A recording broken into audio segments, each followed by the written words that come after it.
నమస్కారం ఫ్రెండ్స్. ఇవాళ అన్ఫార్చునేట్లీ చార్మినార్లో ఎప్పుడు అగ్ని ప్రమాదం జరిగిందో అప్పుడు నేను అక్కడ ఉన్నాను. నేను ప్రత్యక్ష సాక్షిని. పోలీస్ వారు కొద్దిగా లేటుగా చేరుకున్నారట. ఇవాళ నేను కరెక్ట్ టైంకి చేరుకోవడం ఒక దురదృష్టంగా భావించాను. నేను చార్మినార్ ఇంజన్ బౌలీలో ఏదో పని ఉండి నేను పొద్దున్నే బయలుదేరాను.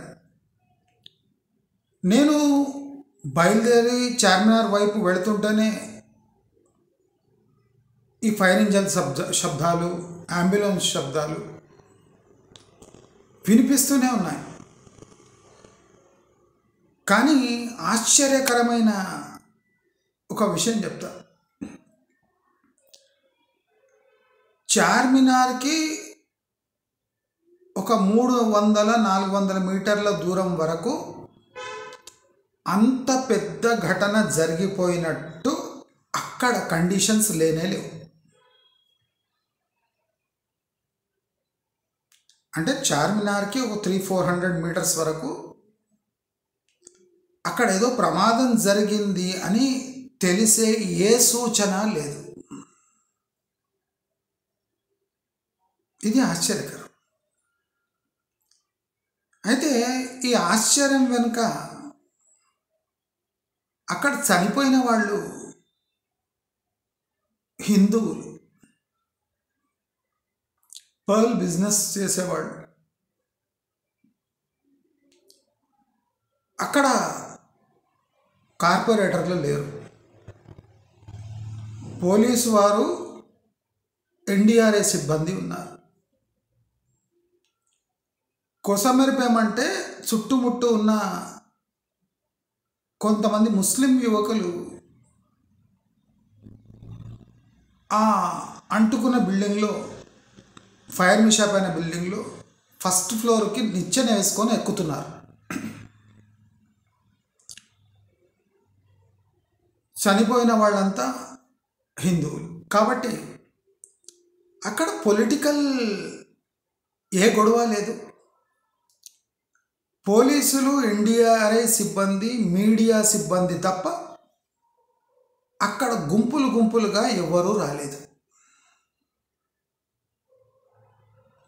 ప్రమాదం జరిగి 2 గంటల తర్వాత, అంటే ప్రమాదం జరిగినప్పుడు మంటలు భారీగా వస్తున్నప్పుడు నేను అక్కడి నుంచి వెళ్ళి సుమారు 2 గంటల తర్వాత రిటర్న్ వస్తున్నాను. ఏదో ప్రమాదం జరిగింది, ఫైర్ ఇంజన్స్ ఉన్నాయి, ఆర్పుతున్నారు అని అంతవరకు నేను తెలుసుకొని ముందర బయలుదేరాను. నా పని ముగించుకొని 2 గంటల తర్వాత రిటర్న్ వస్తున్నాను. మీరు నమ్ముతారో లేదో, చార్మినార్ నుంచి 100 మీటర్ల డిస్టెన్స్లో ఈ ఘటన జరిగింది. చార్మినార్ నుంచి 100 మీటర్ల డిస్టెన్స్లో మాత్రమే. చార్మినార్లో జనాలు రీల్స్ తీసుకుంటున్నారు. చార్మినార్ చుట్టుముట్టు డ్యాన్సెస్ జరుగుతున్నాయి. చార్మినార్ చుట్టుముట్టు ఫోటో సెషన్స్ జరుగుతున్నాయి. చార్మినార్ చుట్టుముట్టు బట్టలు అమ్ముతున్నారు, రీల్స్ చేసుకుంటున్నారు, డ్యాన్సులు చేస్తున్నారు. చార్మినార్ పర్యటన జరుగుతుంది. ఇది 100 మీటర్ల దూరంలో ఒక 8 ఫైర్ ఇంజన్లు, ఒక 8-10 అంబులెన్స్లు నిలబడ్డాయి. 100 మీటర్ల యూతల రీల్స్, డ్యాన్సులు, పోజులు. ఒక పోలీస్ ఉన్నతాధికారి ఏం చెప్తున్నాడంటే, మీరు ఈ ఏరియాని డిస్టర్బ్ చేయకండి, అక్కడ పర్యాటకులు రీల్స్ చేసుకుంటున్నారు అంటున్నారు. ఒక ఒక పోలీసు ఉన్నత అధికారి. ఇదే ప్రమాదం తుర్కోళ్ళకు జరిగింటే అక్కడ ఏరియా కానీ కార్పొరేటర్లంతా అక్కడొచ్చి గొడవ చేసి బీభత్సం సృష్టించి ఓఐసి నైట్ ప్యాంట్లోనే ఉరికొచ్చి స్టేట్మెంట్లు ఇచ్చేవాడు. ప్రమాదం జరిగిన తర్వాత ఓఐసి ఎప్పుడు వచ్చాడు? అక్కడ కార్పొరేటర్లు నామమాత్రంగా ఒకడో ఏమో అనిపించింది నాకు. అంటే అక్కడ రియాక్ట్ కావడానికి ఎవరు లేరు. మొత్తం మీడియా, ఎన్డీఆర్ఎఫ్, పోలీసు వాళ్ళే. ఈ చార్మినార్ చుట్టుముట్టు గత 6 నెలలలో ప్రతి నెల ఒక 2 ఘటనలు జరుగుతున్నాయి. ఇవన్నీ హెరిటేజ్ బిల్డింగ్లు, పాత బిల్డింగ్, నిజాం నాటి బిల్డింగ్. దీంట్లో ఈ 6 నెలలలో అగ్ని ప్రమాదాలు ఎందుకు జరుగుతున్నాయి?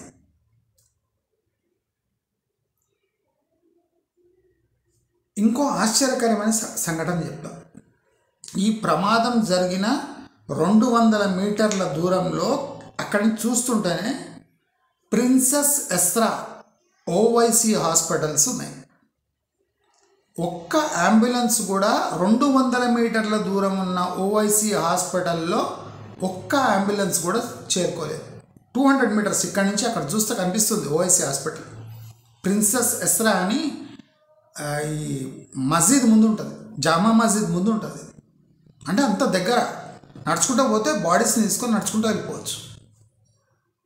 అన్ని బాడీస్ ఉస్మానియా హాస్పిటల్, వేరే హాస్పిటల్కి తరలించరు. కానీ 200 మీటర్ల దూరంలో ఉన్న princess Esra Owaisi group of హాస్పిటల్స్లో ఒక్క ఇంజ్యూర్డ్ వ్యక్తిని కూడా అక్కడ పంపేది. ఇది ఓవైసీ రిప్రజెంటేషన్ ఆ ఏరియాకు. అదే ఒక్క తుర్కోడు చచ్చిపోయి ఉంటే గొడవ చేసేట్టు కదా. తుర్కోళ్ళు మళ్ళీ పుట్టుకొని వస్తారు, వాళ్ళకేం ప్రాబ్లం లేదు. ఒకడపోతే 10 మంది వస్తారు. ఇక్కడ ఎంతమంది? 17 మంది చనిపోయినారు, పిల్లలు, అన్న. ఏ అలజడి లేదు. ఎన్డీఆర్ఎఫ్, పోలీస్, మీడియా సపోర్ట్ చేయడానికి ఎవడు లేడు.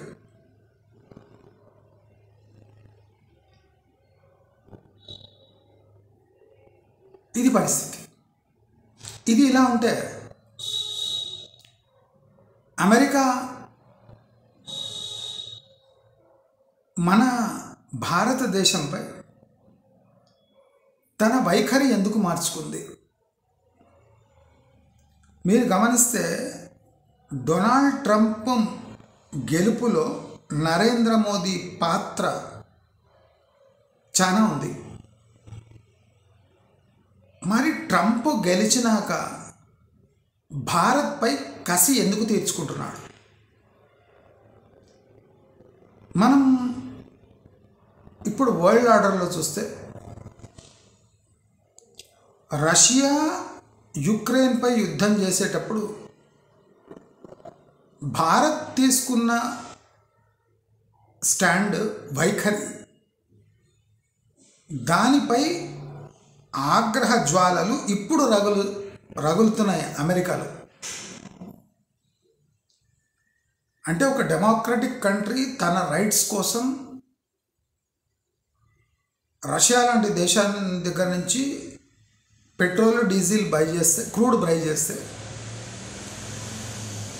అమెరికాకు ఇష్టం లేకపోతే అమెరికా తన కోపం ఇలా చూపిస్తుంది. కంటైనర్లకు కంటైనర్లు, షిప్లకు షిప్లు భారతీయ మ్యాంగోస్ని డాక్యుమెంటేషన్ సరిగ్గా లేదని అమెరికా రిజెక్ట్ చేసిందట. సడన్గా అమెరికాకు మన మామిడి పండ్లు అంటే అంత రుచించటం లేదు. అమెరికా టర్కీతో తమ సంబంధాలు మెరుగుపరుచుకుంటుంది. అక్కడ ఇజ్రాయెల్కి టర్కీకి పడదు, కానీ టర్కీని సపోర్ట్ చేస్తుంది. బహుశా అది ఇజ్రాయెల్ని ఒక రకంగా డీప్రయారిటైజ్ చేస్తుంది. ఎందుకంటే ఇజ్రాయెల్ కూడా అమెరికా మాట వింటలేదు, ఇండియా అమెరికా మాట వింటలేదు, చైనా అమెరికా మాట వింటలేదు, జర్మన్ కంట్రీస్ కూడా అమెరికన్ మాట వింటలేదు. అమెరికా తాను ఏ దేశాలపై ఆధిపత్యం చెలాయించవచ్చో చూస్ చేసుకొని ఇప్పుడు ఆ దేశాలను తన ఆధీనంలోకి ఉంచుకుంటుంది.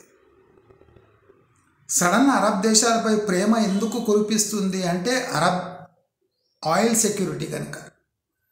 రష్యాని ఎదుర్కోవాలంటే అరబ్ దేశాలను తన వైపు తిప్పుకునే స్ట్రాటజీ అమెరికా ఎంచుకుంది. అది అంతా సరిగ్గా ఉంది. మరి భారతదేశం అంటే అమెరికాకు సడన్గా అంత డేంజరస్ కంట్రీగా ఎందుకు కనిపిస్తుంది? అమెరికా మానవ వనరుల వీక్నెస్ని గుర్తుపట్టింది. భారతదేశం వీక్నెస్ తన ప్రజలే. ప్రజలు మన దేశంలో ఉండడానికి పాకులాడినంత వరకు మనము ఈ భారతదేశాన్ని ఎలా అన్నా ఆట ఆడించవచ్చు అనే ఒక సింపుల్ కీని అమెరికా కనుగొనింది. అమెరికాను ఇండియాను మిలిటరీ వైజ్ దెబ్బ కొట్టడం కష్టం, ఎందుకంటే రష్యా సపోర్ట్ చేస్తుంది. పాకిస్తాన్ని డైరెక్ట్గా సపోర్ట్ చేస్తే అది టెర్రరిస్ట్ కంట్రీని సపోర్ట్ చేసినట్లయితుంది. ఆఫ్ఘనిస్తాన్లో నూకలు చెల్లవు, బంగ్లాదేశ్లో ఆటలు సాగవు. మరి చైనాతో ఢీకొంటే అమెరికా ఎకానమీ అస్తవ్యస్తమవుతుంది. మరి చైనాతో అంత ధైర్యంగా టారిఫ్ వార్ మొదలుపెట్టిన అమెరికా ఈజీగా తోకముడిచింది. నేను ఎప్పుడూ చెప్పిన, ఇప్పుడు ట్రంప్ని ఎక్స్టెండ్ చేస్తాడు చైనా గురించి, నా వీడియోలు చూసుకోండి, అలాగే చేశాడు. మరి ట్రంప్ వైఖరి ఇండియా వైపు అంత కఠినంగా మారడానికి కారణమేమి అంటే చైనాని. ఇప్పుడు చైనాని సడన్గా తన వైపు తిప్పుకోవడానికి ఇండియాపై ధ్వజమెత్తి ఇండియాలో పెట్టుబడులు పెట్టకుండా చేస్తే అది ఇండైరెక్ట్గా చైనాకి హెల్ప్ అయి చైనా సంతోషపడి ఇంప్రెస్ అయి అమెరికాపై అంటే కౌంటర్ టారిఫ్ వేయకుండా చైనాని బుజ్జగించడానికి అమెరికా ఇండియాతో తగవు పెట్టుకోవడానికి కూడా సిద్ధపడుతుంది.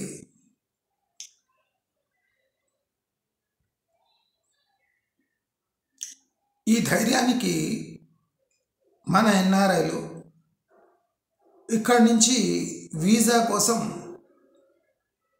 తాతాలాడుతున్న విద్యార్థులు, పనిచేయడానికి H1B వీసా కోసం తమ సొంత ఊరు, సొంత దేశం, సొంత ఫ్యామిలీ మెంబర్స్ని పంగనామం పెట్టి అమెరికా చెక్కేయాలని ప్లాన్ వేసే మన దేశంలో వీరులు, పెళ్లి తర్వాత సపరేట్ సంసారం అమెరికాలోనే పెట్టాలని తీర్మానం చేసుకున్న దౌర్భాగ్యులు, ఇలాంటి వాడిని అమెరికా గుర్తించింది. మన దేశంలో చదువుకుందామని వచ్చి తక్కువ ఫీజుతో బ్యాంక్ లోన్స్తో చదువుకొని మంచి జాబ్స్ కొట్టేసి ఈజీగా లోన్స్ తీర్చేసి ఇక్కడనే సెటిల్ అయ్యి మంచి జాబ్స్ కొట్టేసి మనోళ్ళకే పంగనామాలు పెడుతున్నారని అబ్జర్వ్ చేసిన అమెరికా ఇండియాని ఎక్కడ బిగించాలో అక్కడ బిగిస్తుంది. ఎన్ఆర్ఐపై 5% రెమిటెన్స్ ట్యాక్స్ కూడా దీంట్లో ఒక భాగమే. దాదాపు 30% ఇన్కమ్ ట్యాక్స్ గుంజుతున్న అమెరికా ఎన్ఆర్ఐ రెమిటెన్సెస్పై 5% ట్యాక్స్, ఎన్ఆర్ఐ రెమిట్ చేసిన డాలర్స్పై ఇండియాలో కూడా ట్యాక్సులు పడుతున్నాయి. అంటే దాదాపు 60% ట్యాక్సులకే చెల్లిస్తే వాళ్ళు సంపాదించిన 40% భారతదేశానికి వస్తుంది. ఈ 5% ట్యాక్స్ ప్రభావం రియల్ ఎస్టేట్పై ఏముండదట. వాళ్ళు తీసుకున్న లోన్లు, వాళ్ళు చేసిన అప్పులు తీర్చడానికే ఈ ఎన్ఆర్ఐలంతా రెమిట్ చేస్తారట ఇండియాకు. ఈ 5% రెమిటెన్స్ ట్యాక్స్ చర్యతో అసలు రియల్ ఎస్టేట్కి ఏం ప్రాబ్లం ఏముండదట, నార్మల్ అట. అంటే ఎవరైనా ఎన్ఆర్ఐ ఏదైనా ఇన్వెస్ట్మెంట్ ఇండియాపై చేస్తున్నాడంటే దానిపై 5% అడ్వాన్స్ ట్యాక్స్ కట్టినట్టే. లాభం వచ్చే పై 5% ఇన్వెస్ట్మెంట్ కన్నా ముందే 5% మైనస్ చేసుకొని ఇన్వెస్ట్ చేసినట్టే కదా. అంటే అన్ని ట్యాక్సులు పోను 100 రూపాయలు ఇన్వెస్ట్ చేస్తే అది 95 రూపాయలు మాత్రమే అడ్వాన్స్ ట్యాక్స్ రూపంలో 5%. రెమిటెన్స్ ట్యాక్స్ అంటే అడ్వాన్స్ ట్యాక్స్.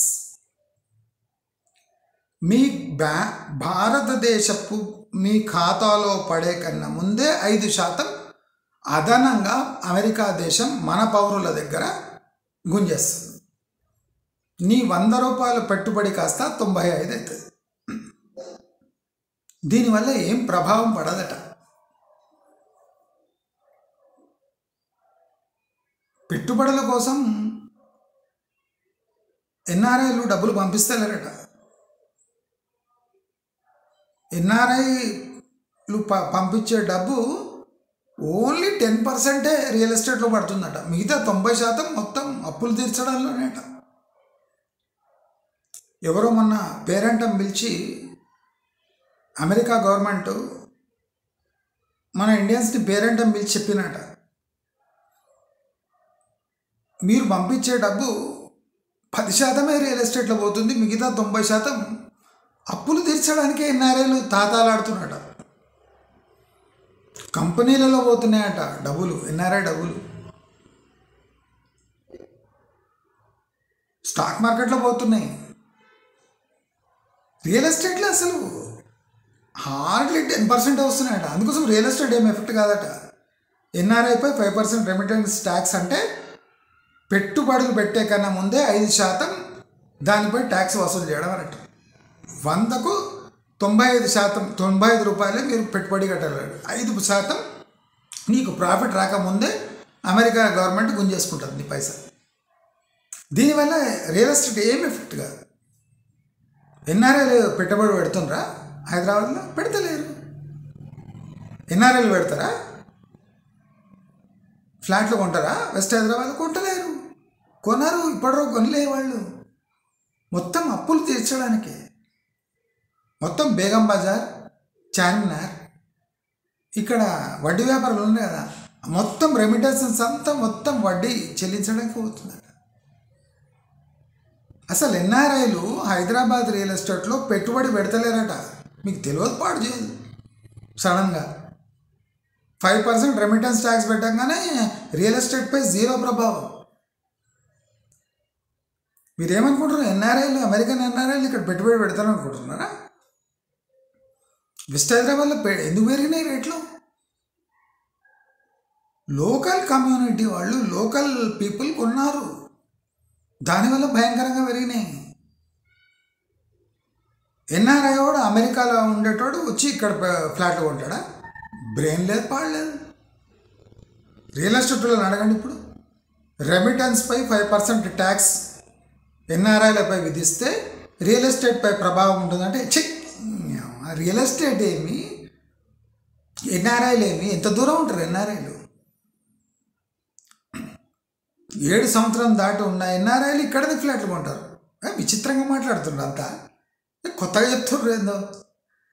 మన రియల్ ఎస్టేట్ మనోళ్ళుగా ఉన్నారు. చార్మినార్, చంద్రాయణగుట్ట, మహబూబ్నగర్, నిజామాబాద్, ఆదిలాబాద్ అడవులు ఉంటారు కదా, వాళ్ళే 2 కోట్లు వేసి కొన్నారు. ఎన్ఆర్ఐలకు అంత దూరం వచ్చి ఇక్కడ కిరాయి వసూలు చేసుకుంటారా? దిమాగ్ లేకుండా మాట్లాడతారు అసలు. ఇప్పుడు రియాల్టర్స్ అడగండి, అమెరికా రెమిటెన్సెస్ పై 5% ఏంటంటే పిచ్చా ఇది. అమెరికా డబ్బు మనని ఎందుకు శాసిస్తుంది? మన డబ్బు రూపీసు, అది డాలర్పై ట్యాక్స్ వేస్తుండు డొనాల్డ్ ట్రంప్, రూపీపై వేస్తలేడు. మీకు బ్రెయిన్ లేదు. డొనాల్డ్ ట్రంప్ రూపీని టచ్ చేస్తలేడు, భయపడుతుండు. డాలర్ వాళ్ళ కరెన్సీ కనుక వేసుకుంటుండు 5%. మనకేం ఎఫెక్ట్ అవుతుంది? అంతెందుకంటూ మళ్ళీ ట్రంప్ టవర్స్ కడతలేడు. ట్రంప్కి అంతే కాసి ఉంటే ట్రంప్ టవర్ కడతాడు. ఏం మాట్లాడుతున్నావు? అంత రాంగ్ ఇన్ఫర్మేషన్ ఇది.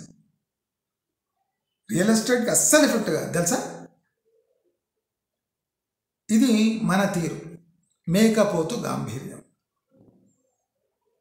H1B వీసా కోసం తపన పడుతున్న జనాల భయాన్ని పసిగట్టిన అమెరికా ఇక్కడి వాళ్ళు వచ్చి అక్కడ సెటిల్ అయ్యి అక్కడ డబ్బును యూజ్ చేసుకొని పెద్ద పదవులపై వేల కోట్లు సంపాదిస్తుంటే చూసి భరించలేని అమెరికా మొత్తుకున్న F-15, F-16 విమానాలు కొనని భారతదేశాన్ని ఏదో రకంగా లొంగ తీసుకోవాలి. మరి భారత్ దగ్గర నుంచి స్పందన ఎందుకు లేదు అంటే స్పందించని పరిస్థితి. ఎప్పుడు ఎన్ఆర్ఐ కమ్యూనిటీ మన ఇండియన్స్ నుంచి ఇండియాకు సపోర్ట్ దొరకదో అప్పటి వరకు భారతదేశం నోరు మూసుకొని సఫర్ అవుతూ ఉంటుంది. మనం అనుకున్నట్టు నరేంద్ర మోదీ చెప్తున్నట్టు భారతదేశం పెద్ద పోటీ దేశం ఏం కాదు. పాకిస్తాన్పై యుద్ధం చేస్తే గెలవచ్చు, కానీ అమెరికా శాంక్షన్స్ని అమెరికా ఇబ్బంది పెడితే మనం భరించలేము. అది ఇంకా రియాలిటీ. అది అమెరికా కవ్వింపు చర్య కాదు, ఇది అమెరికా లొంగ తీసుకునే విధానం. ఇది దయచేసి మనమందరము తిరంగా ర్యాలీలు అవి ర్యాలీలు కాదు. పాకిస్తాన్ మనకు పోటీ కాదు. మనం అనుకుంటే ఎడమ బొటన వేలుతో పాకిస్తాన్ని నొక్కేయచ్చు. అదొక చిన్న పురుగు లాంటి దేశం. అది పునుగు లాంటిది, తీసుకొని తినేయచ్చు లప్పని లోపల. మనం తినలేని బర్గర్ అమెరికా దేశం. మనం అరగించుకోలేని ఫ్యాట్ అమెరికా దేశం. మన దేశస్తులు ఎంతసేపు అమెరికా బిస్కెట్ల కోసం సొంగగార్చుకుంటూ ఉంటారో అమెరికా భారతదేశాన్ని ఒక మేలుజాతి కుక్కగానే చూస్తుంది, కానీ దానికన్నా ఎక్కువ చూడదు. వాళ్ళ రిసోర్సెస్ని యూజ్ చేసుకొని ఎదగటం అమెరికాకు ఇష్టం లేదు. వాళ్ళు ఎలాంటి చర్యలు తీసుకున్నా భారతదేశపు వాళ్ళు దాన్ని బైపాస్ చేసి తమ వైపు తిప్పుకుంటున్నారనే కసితో డొనాల్డ్ ట్రంప్ లాస్ట్కు యాపిల్ వాళ్ళని కూడా భయపెట్టించాడు. మీరు మీ మ్యానుఫ్యాక్చరింగ్ బేస్ని ఇండియాకు తరలించకండి, ఇది మన విషయము, మనం మాట్లాడుకుందాము, మీరు చైనాలో ఈ మ్యానుఫ్యాక్చర్ చేయండి అని హితవు పలికిండు ట్రంప్. ట్రంప్ తన వైఖరి మార్చుకోవచ్చు, తన తీరు మార్చుకోవచ్చు, వెన్నుపోటు పొడవచ్చు, ఇన్సల్ట్ చేయొచ్చు, టారిఫ్స్ పెట్టవచ్చు. కానీ మనము ఇవన్నీ పంటి కింద భరిస్తూ పడి ఉండాలని USA చేస్తున్న కుట్ర. మరి ఈ కుట్ర ఎన్ని నాళ్ళు కొనసాగుతుందో, ఇంకా ఎన్ని వ్యూహాలు ట్రంప్ రచిస్తాడో, మన భారతదేశం ఏదో ఒక టైంలో లొంగవలసి వస్తుందేమో.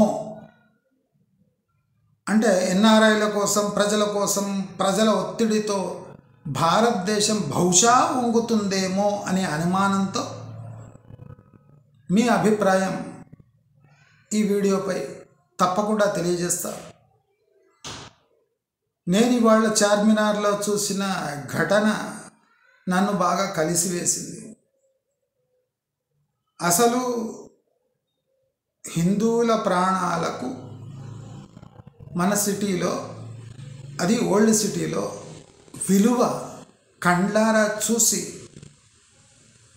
బీజేపీ లాంటి పార్టీలు ఇంకా ఇక్కడ కొనసాగుతున్నాయి అంటే సిగ్గుతో నేను తల వంచుకుంటూ నమస్కారం.